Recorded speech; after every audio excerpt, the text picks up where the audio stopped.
Presta. Inicia Alonso. Bueno, primera gran llegada del segundo tiempo la ha tenido el Madrid con caída incluida de Ricardo Kaká en el área del Zaragoza. No ha podido dominar la pelota Cristiano Ronaldo. El toque de Lanzaro, 20 el cuerpo Cristiano. Golpeó la bola en última instancia. Luis García, saque de banda para el Madrid. Y esa es la caída de Axel Torres en el área de Kaká. Juégale ahí un poco. Bueno, es una jugada confusa, con mucha pelea abajo. No parece susceptible de nada en un principio. Sale el Madrid metiéndole bastante ritmo a la segunda parte. Ahí está esa continuidad fantástica, ¿no? Entre los dos.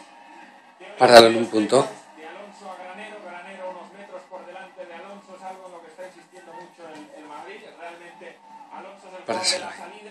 Y entre Granero, Özil y Kaká, hoy el Madrid plantea una amenaza interior mayúscula, mucho más amplia de lo que es habitual. Ha indicado falta Iturralde González sobre Apoyo. Falta favorable al Málaga. Muy bien. La infracción que comete el Pirata Granero plancha el mediocampista del Madrid. Con la confianza como titular para José Mourinho. Este es el tipo de partidos que nosotros pensábamos antes de empezar que jugarían juntos Xabi Alonso y Mourinho. Perdón, mal visto.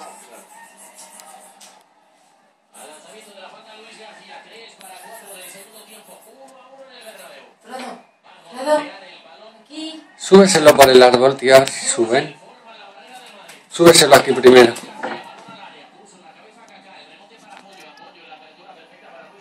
Ahí va.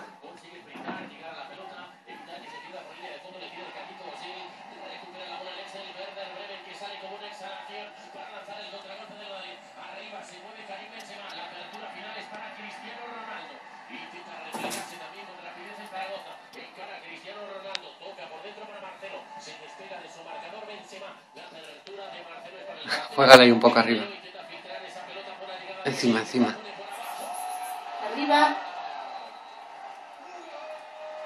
Joder, gol del Madrid, macho. Cago en Dios. Fredo. Fredo, dale a Fredo.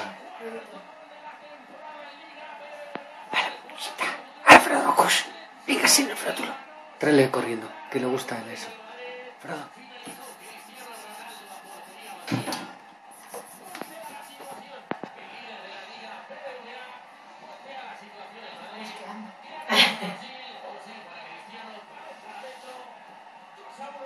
Dale muchas vueltas así en redondo, así. No, se va a marear.